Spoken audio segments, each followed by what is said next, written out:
บึงหนองผือบึงหนองผือธรรมชาติบึงหนองผือหนองบัวกำลังออกดอกนี่บึงหนองผือแคมบ้านยามเศร้าๆอันนี้จะเป็นเขาวนาแซงนี่เพิ่นเฮ็ดเขาวนาแซงกำลังสุกใกล้สิพอเกี่ยวแล้วนี่ตะเวนกำลังโผล่ขึ้นจาก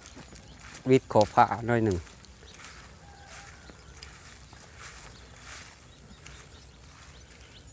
อันนี้สิเป็นเฮือน